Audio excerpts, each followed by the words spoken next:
ಮಹಾರಾಷ್ಟ್ರ ಕಥೆಗೆ ಬರೋದಾದ್ರೆ ಮಹಾರಾಷ್ಟ್ರದಲ್ಲಿ ಉಪಮುಖ್ಯಮಂತ್ರಿಯಾಗಿ ಅಧಿಕಾರ ಸ್ವೀಕಾರಕ್ಕೆ ಏಕನಾಥ್ ಶಿಂದೆ ಅವರು ಒಪ್ಕೊಂಡಿದ್ದಾರೆ.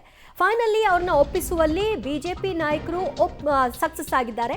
ಮಹಾರಾಷ್ಟ್ರದಲ್ಲಿ ಮಹಾಯುತಿ ಸರ್ಕಾರ ರಚನೆಗೆ ಕೌಂಟ್ ಡೌನ್ ಶುರುವಾಗಿದೆ. ಡಿಸಿಎಂ ಆಗಲು ಈಗ ಏಕನಾಥ್ ಶಿಂದೆ ಸಮ್ಮತಿಯನ್ನ ಸೂಚಿಸಿದ್ದಾರೆ. ಏಕನಾಥ್ ಶಿಂದೆ ಜೊತೆಗೆ ಅಜಿತ್ ಪವಾರ್ ಸಹ ಡಿಸಿಎಂ ಆಗಿ ಅಧಿಕಾರವನ್ನ ಸ್ವೀಕಾರ ಮಾಡ್ತಾರೆ. ಸಂಜೆ 5:30ಕ್ಕೆ ಸಿಎಂ ಆಗಿ ಫಡ್ನವೀಸ್ ಪ್ರಮಾಣ ವಚನ ಸ್ವೀಕಾರ ಕಾರ್ಯಕ್ರಮ ಇದೆ. ಮುಂಬೈನ ಆಜಾದ್ ಮೈದಾನದಲ್ಲಿ ಈ ಕಾರ್ಯಕ್ರಮವನ್ನ ಹಮ್ಮಿಕೊಳ್ಳಲಾಗಿದ್ದು ಪ್ರಧಾನಿ ಮೋದಿ, ಅಮಿತ್ ಶಾ ಸೇರಿದಂತೆ ಅಗ್ರ ನಾಯಕರು ಈ ಕಾರ್ಯಕ್ರಮಕ್ಕೆ ಸಾಕ್ಷಿಯಾಗಲಿದ್ದಾರೆ. ಮಹಾರಾಷ್ಟ್ರದಲ್ಲಿ ಮಹಾಯುತಿ ಸರ್ಕಾರದ 2.0 ಸರ್ಕಾರ ರಚನೆಗೆ ಕೌಂಟ್ ಡೌನ್. ಡಿಸಿಎಂ ಆಗಿ ಏಕನಾಥ್ ಶಿಂದೆ ಅವರು ಅಧಿಕಾರವನ್ನ ಸ್ವೀಕಾರ ಮಾಡುವಂತಹ ವಿಚಾರದಲ್ಲಿ ಇನ್ನೂ ಕೂಡ ಮುಂದುವರೆದಿತ್ತು ಡಿಸ್ಕಷನ್. ಈಗ ಫೈನಲಿ ಅವರು ಒಪ್ಕೊಂಡಿದ್ದಾರೆ ಡಿಸಿಎಂ ಆಗೋದಕ್ಕೆ. ಆ ಕಾರಣದಿಂದಾಗಿ ಇಬ್ಬರನ್ನ ಡಿಸಿಎಂ ಆಗಿ ಈಗ ಪ್ರಮಾಣ ವಚನ ಸ್ವೀಕಾರ ಮಾಡ್ತಾರೆ. ಒಂದು ಏಕನಾಥ್ ಶಿಂದೆ, ಮತ್ತೊಬ್ರು ಅಜಿತ್ ಪವಾರ್. ಇಬ್ಬರು ಕೂಡ ಮಹಾಯುತಿಯ ಭಾಗವಾಗಿ ಸರ್ಕಾರ ರಚನೆಯಲ್ಲಿ ಅವರು ಕೂಡ ಸಹಕಾರವನ್ನ ಕೊಡ್ತಾ ಇದ್ದಾರೆ.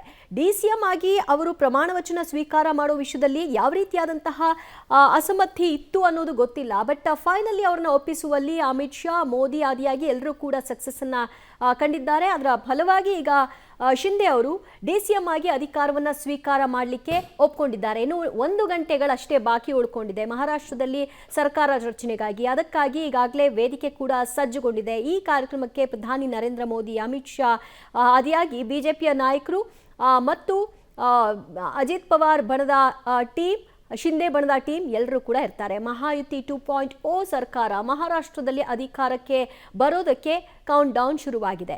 ನಿನ್ನೆಯೂ ಕೂಡ ಇದೇ ವಿಷಯವಾಗಿ ಡಿಸಿಎಂ ಶಿಂದೆ ಅವರನ್ನ ಮಾಡಬೇಕು ಅನ್ನುವಂತಹ ವಿಷಯವಾಗಿ ಡಿಸ್ಕಷನ್ ಆಗ್ತಾ ಇತ್ತು. ಬಟ್ ಅವರ ಒಂದು ಪಟ್ಟಿ ಏನಿತ್ತೋ ಗೊತ್ತಿಲ್ಲ. ಅದೆಲ್ಲವೂ ಕೂಡ ಸಡಿಲವಾಗಿದೆಯಾ ಅಥವಾ ಬದಲಿಯಾಗಿ ಬೇರೆ ರೀತಿಯಾದಂತಹ ಒಂದು ಒಪ್ಪಂದಕ್ಕೆ ಅವರೇನಾದರೂ ಒಪ್ಕೊಂಡು ಈಗ ಡಿಸಿಎಂ ಆಗಲಿಕ್ಕೆ ಅವರು ಒಪ್ಪಿದ್ದಾರಾ ಗೊತ್ತಿಲ್ಲ. ಫೈನಲಿ ಸಕ್ಸಸ್ ಅಂತೂ ಆಗಿದೆ. ಅವರು ಡಿಸಿಎಂ ಆಗಿ ಅಧಿಕಾರವನ್ನು ಸ್ವೀಕಾರ ಮಾಡ್ತಾರೆ. ಇವತ್ತು ಫಡ್ನವೀಸ್ ಅವರು ಮುಖ್ಯಮಂತ್ರಿಯಾಗಿ ಅಧಿಕಾರ ಸ್ವೀಕಾರ ಮಾಡುವ ಹೊತ್ತಿನಲ್ಲಿ ಅವರಿಬ್ಬರು ಕೂಡ ಡಿಸಿಎಂ ಆಗಿ ಪ್ರಮಾಣ ವಚನ ಸ್ವೀಕಾರ ಮಾಡ್ತಾರೆ. ಮತ್ತಷ್ಟು ಮಾಹಿತಿ ಪಡೆಯೋಣ ನಮ್ಮ ಪ್ರತಿನಿಧಿ ಶಬ್ಬೀರಿಂದ. ಶಬ್ಬೀರ್, ಆರಂಭದಿಂದಲೂ ಕೂಡ ಇತ್ತು ಫಡ್ನವೀಸ್ ಮುಖ್ಯಮಂತ್ರಿಯಾಗಿ, ಅಜಿತ್ ಪವಾರ್ ಮತ್ತು ಶಿಂದೆ ಅವರು ಉಪಮುಖ್ಯಮಂತ್ರಿಗಳಾಗ್ತಾರೆ ಅಂತ. ಬಟ್ ಈ ಪ್ರಾಸೆಸ್ ಡಿಲೇ ಆಗಿ ಕನ್ಫರ್ಮ್ ಆಗ್ಲಿಕ್ಕೆ ಕಾರಣ ಏನು? ಫೈನಲಿ ಶಿಂದೆ ಅವರನ್ನ ಯಾವ ರೀತಿಯಾಗಿ ಒಪ್ಪಿಸಿದ್ದಾರೆ ಅಂತ ತಿಳಿದು ಬರ್ತಿದೆ?